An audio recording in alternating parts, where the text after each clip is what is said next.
Hay casas que esconden secretos y hay puertas que nunca debieron abrirse. Una voz aún susurra desde el ático. Atrévete a escuchar el relato completo y descubre lo que nunca debió abrirse.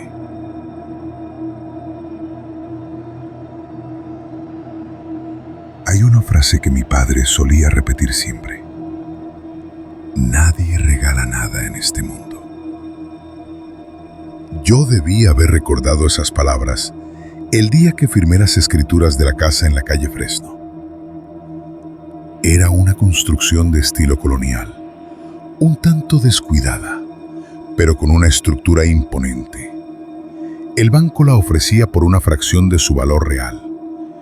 El agente inmobiliario, un hombre de sonrisa nerviosa que no dejaba de mirar su reloj, me aseguró que el bajo costo se debía simplemente a que la propiedad llevaba años en litigio tras el abandono de los dueños anteriores.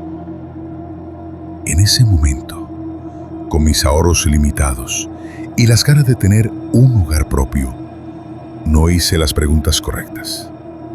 No pregunté por qué los dueños anteriores se habían ido dejando incluso la ropa en los armarios. No pregunté por qué los vecinos de la acera de enfrente me miraban con una mezcla de lástima y curiosidad mientras bajaba mis cajas del camión de mudanza. La casa era hermosa, pero tenía un ambiente pesado. El aire se sentía espeso, como si estuviera cargado de electricidad estática. Pero lo más extraño era el ático. En el segundo piso, al final de un pasillo oscuro, había una pequeña trampilla en el techo con una escalera plegable. Sin embargo, no se podía abrir. Estaba sellada con tablones de madera gruesa, clavados con una saña casi frenética. Los clavos eran grandes, oxidados, y estaban dispuestos en un patrón desordenado que cubría cada milímetro de la junta de la puerta. Durante las primeras 2 semanas, ignoré el ático. Tenía demasiado trabajo pintando las paredes y acomodando mis cosas. Pero el silencio de la casa empezó a jugar conmigo. Por las noches, cuando el ruido del tráfico cesaba, comenzaba a escuchar pasos. No eran los crujidos naturales de una casa vieja asentándose. Eran pasos rítmicos, deliberados, como si alguien caminara descalzo sobre mi cabeza, recorriendo el ático de un extremo a otro. Una tarde de sábado, harto del misterio y necesitando el espacio para guardar unas cajas, decidí que era hora de abrir esa puerta. Me armé con un martillo y una palanca.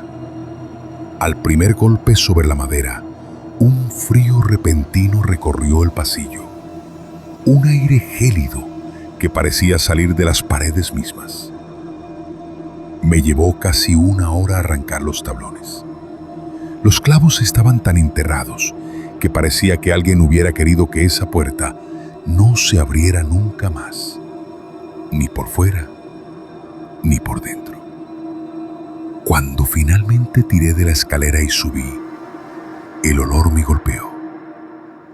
No era el olor a polvo de un lugar cerrado. Era un olor a tierra húmeda, a flores muertas y a algo más. Algo químico, parecido al azufre.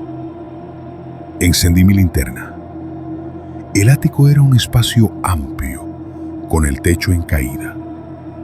En el centro exacto, bajo la luz mortecina que se filtraba por una claraboya sucia, había un dibujo en el suelo.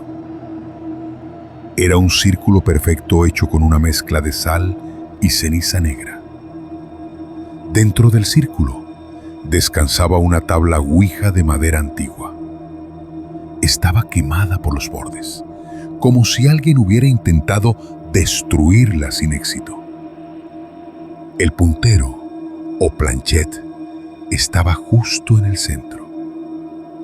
Alrededor del círculo, las paredes estaban cubiertas de marcas de uñas, surcos profundos en la madera y el yeso, como si una persona o algo con manos humanas hubiera intentado escalar las paredes en un estado de desesperación absoluta. Sentí un escalofrío que me recorrió la columna. Bajé de inmediato y cerré la tampilla, aunque ya no tenía los clavos para sellarla. Esa noche, la pesadilla comenzó de verdad. Me desperté a las 3:33 de la mañana. No fue un ruido lo que me despertó, sino la sensación de ser observado. Mi habitación estaba en la planta baja, justo debajo del ático. Al mirar hacia el techo, vi una mancha de humedad que no estaba ahí antes. Era una mancha oscura, casi negra, que se expandía lentamente en forma de una silueta humana. Entonces, lo escuché. Un llanto. Era un sollozo femenino, suave al principio, pero cargado de una angustia tan profunda que me oprimió el pecho. El llanto venía de arriba. Se movía. Escuché como algo se arrastraba por el piso del ático, justo encima de mi cama. El sonido era el de alguien que no puede caminar, alguien que se desplaza usando solo los codos y las uñas. El llanto se convirtió gradualmente en una risa. No era una risa de alegría, sino una carcajada histérica, rota, que parecía venir de una garganta llena de sangre. Preso del pánico, encendí la luz, pero la bombilla estalló al instante. En la oscuridad, vi cómo la mancha del techo comenzaba a gotear. Un líquido viscoso y oscuro cayó sobre mis sábanas. Al tocarlo, sentí un frío abrasador. Era sangre fría. Al día siguiente, desesperado y sin poder dormir, busqué ayuda. Fui a la parroquia local y logré convencer al padre Julián de que visitara la casa.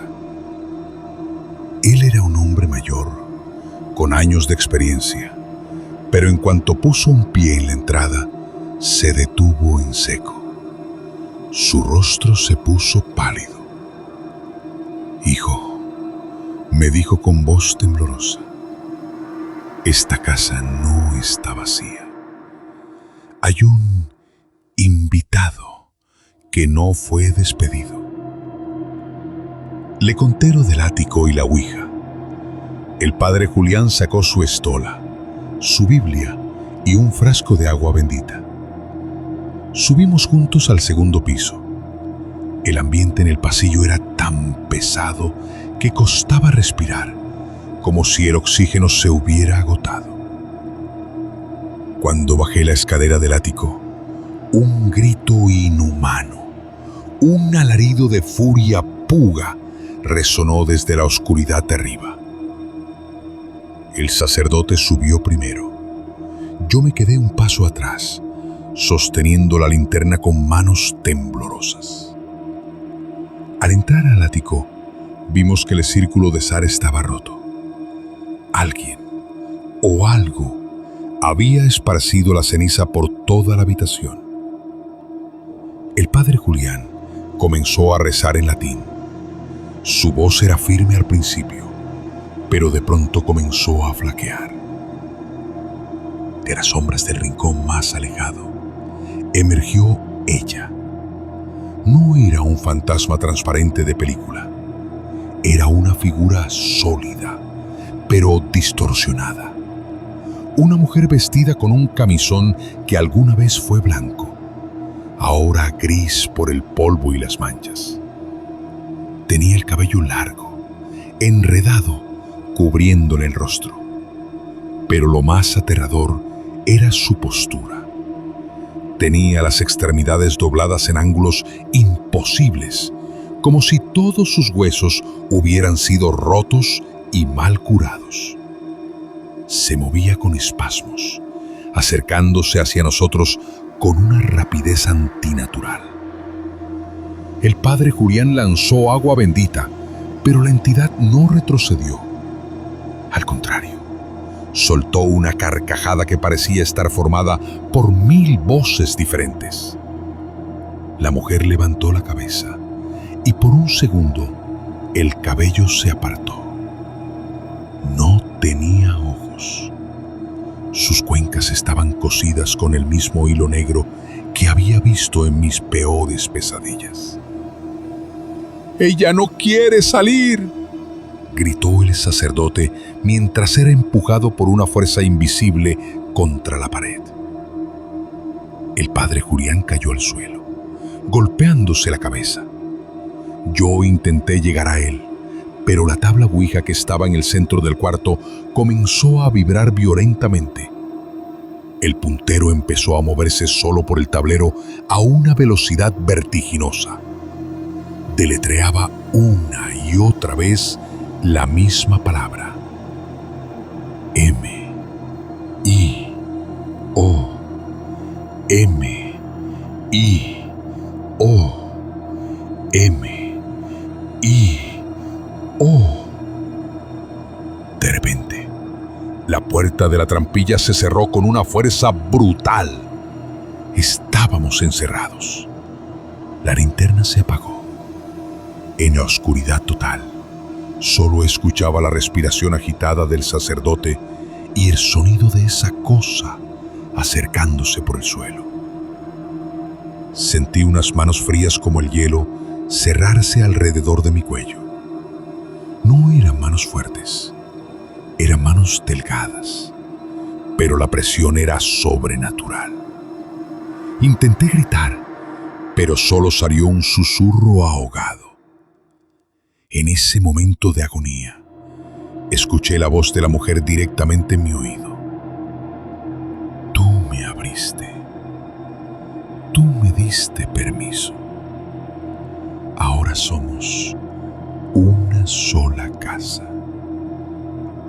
Un destello de luz me cegó. El padre Julián había logrado encender una pequeña cerilla y la arrojó directamente sobre la tabla ouija. El tablero, impregnado por décadas de energías oscuras y aceites extraños, prendió en llamas al instante. La mujer soltó un grito de agonía que no parecía de este mundo. El sonido fue tan fuerte que los vidrios de la claraboya estallaron. La entidad se desvaneció en una nube de humo negro que parecía ser absorbida por las llamas. El sacerdote, con las últimas fuerzas que le quedaban, pateó la trampilla y logramos bajar, cayendo pesadamente al pasillo del segundo piso. No nos detuvimos. Salimos de la casa mientras el humo del ático comenzaba a filtrarse por las ventanas. No hubo un incendio total. Curiosamente, el fuego se extinguió solo, quemando únicamente la tabla ouija y la madera del centro del ático. Pero yo nunca volví a dormir ahí. Vendí la casa por una miseria al banco y me mudé a un apartamento moderno, pequeño, sin ático y sin historia. Sin embargo, hay algo que no me deja vivir en paz. A veces, en el silencio de la madrugada, recibo notificaciones en mi teléfono de la cámara de seguridad que dejé instalada en la vieja casa por error de configuración en la nube. La cámara sigue activa, en la oscuridad de la sala vacía de la calle Fresno. En los videos, que duran apenas unos segundos, no se ve nada claro. Pero el audio es inconfundible. En medio del silencio de la casa abandonada, se escucha claramente el sonido de unos clavos siendo martillados desde adentro del ático. Y luego, una voz de mujer, suave y melancólica, que susurra a través de la estática. Te estoy esperando para la mudanza. Aún falta tu habitación.